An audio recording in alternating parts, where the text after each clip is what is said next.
안녕하십니까. 명품변호사 TV의 조용주 변호사입니다.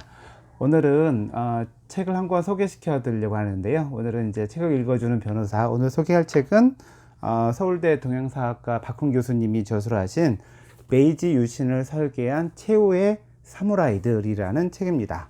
예, 메이지 유신에 대해서 많이 들어보셨을 거예요.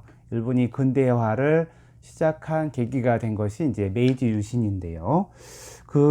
우리가 일본의 역사를 왜 알아야 될까요? 우리가 보통 학교 다닐 때 일본 역사에 대해서 잘 배우지 못했습니다. 아마 그때 정책이 일본에 대해서는 잘 알려주지 않았고 중국의 역사만 조금 비대하게 배웠던 것으로 기억을 해요. 우리가 35년간 일본의 식민지로서 살았던 기억이 있고, 그러면 왜 우리가 식민지가 되었느냐? 그냥 일본이 나쁜 놈이다 라고 얘기하는 것은 너무 단순하고요. 그 다음에 누가 친일파다, 친일파가 아니다, 이렇게 지금 얘기하는 것도 저는 웃기다고 생각을 해요.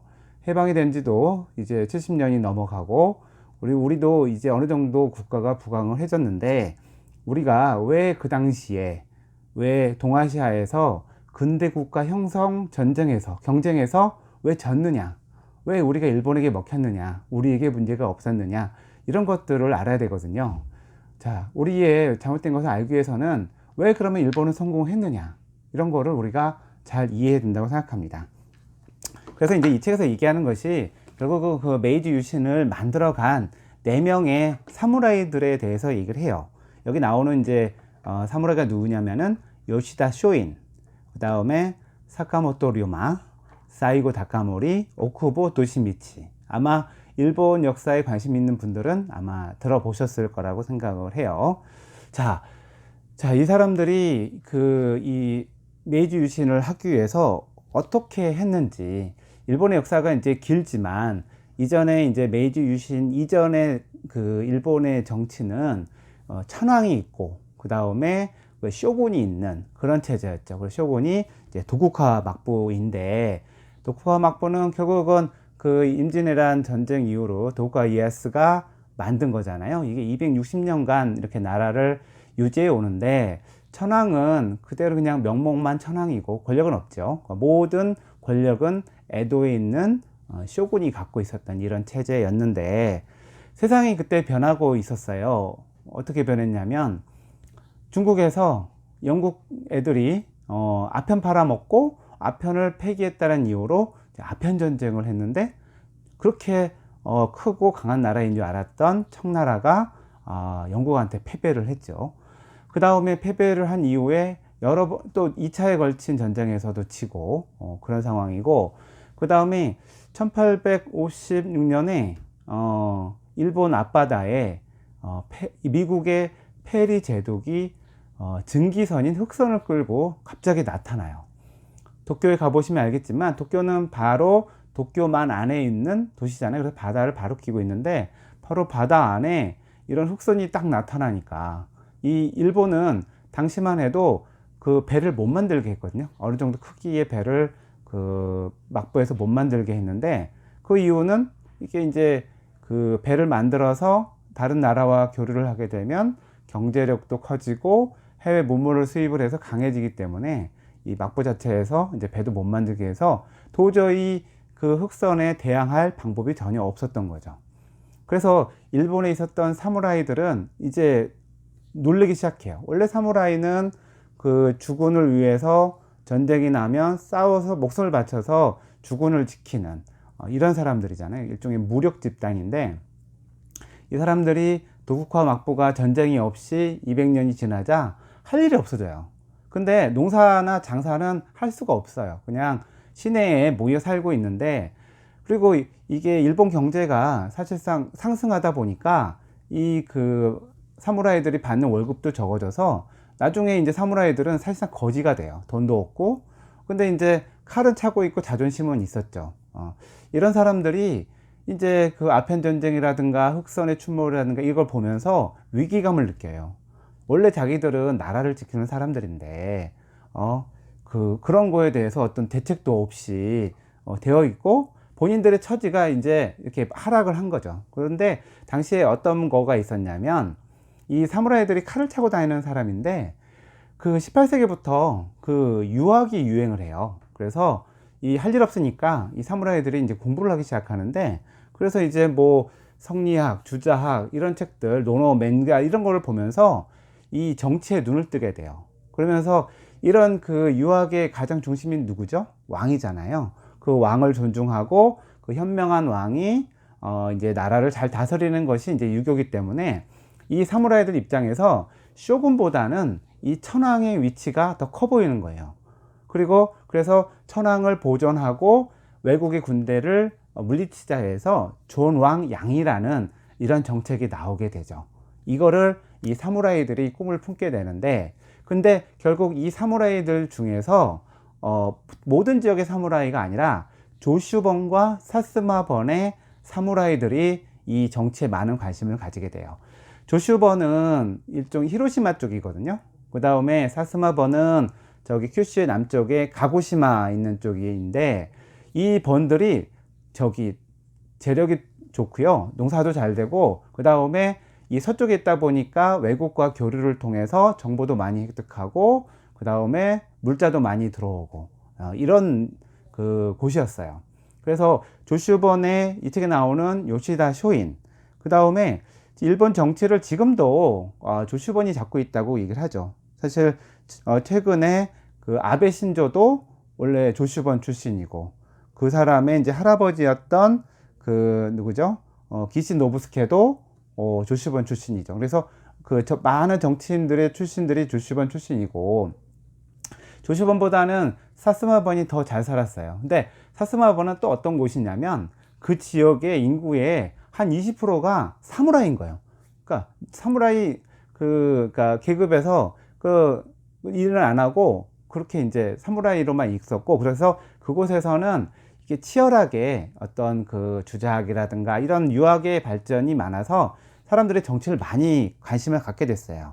이 책에 나오는 그 사이코 다카모리, 그 다음에 오쿠보 도시미치, 이 두 사람은 사스마 출신이에요. 예. 그 다음에 사카로토 로마는 도사번 출신인데, 그거는 시코쿠에 있는 곳이에요. 시코쿠에 있는 곳인데, 그래서 사실은 에도에 있는 막부와 멀리 떨어져 있긴 하지만 바닷가 근처에서 어떤 경제력을 가진 이러한 그 번에서 이런 사람들이 존왕 양이의 꿈을 가지고 이때 세상을 바꾸게 되죠.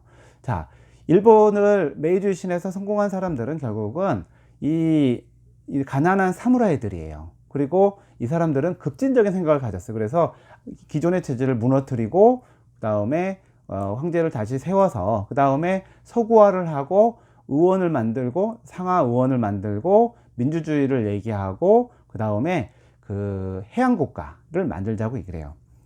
이런 시대에 한국은 뭘 했을까요?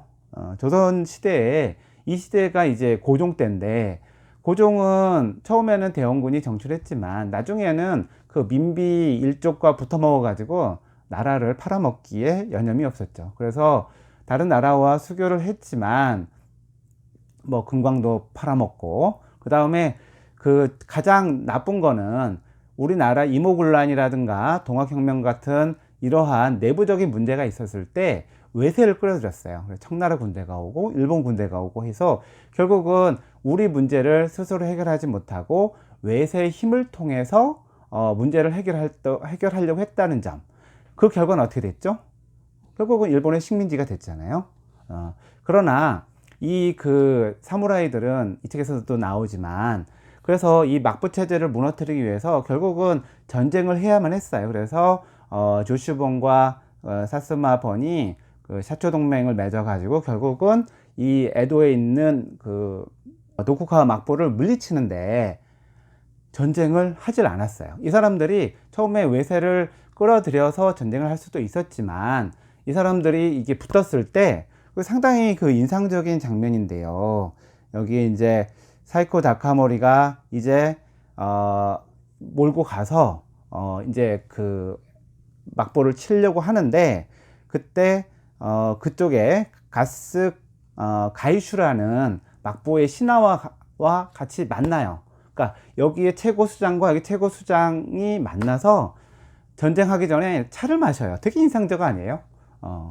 다른 전쟁에서 보면은 뭐 장수 둘끼리 싸워가지고 이긴 장수 중에 한 명이 이기면 그 팀이 이기는 거로 하는 옛날의 전쟁도 있었지만, 이 그 근대 일본사에서 사이고 다카모리와 가스 가이슈가 차를 마시면서, 자, 너 그 막부 이제 권력을 내놓고 그 권력을 천황한테 돌려줘 라고 하니까 돌려줬어요. 대신에 이러이러한 조건으로 우리 안전을 보장해 라고 타협을 해서 결국은 그 도쿄에 들어가지 않았어요. 만약 이런 협의가 되지 않고 전쟁이 났다면 아마 도쿄가 박살이 났을 거고요.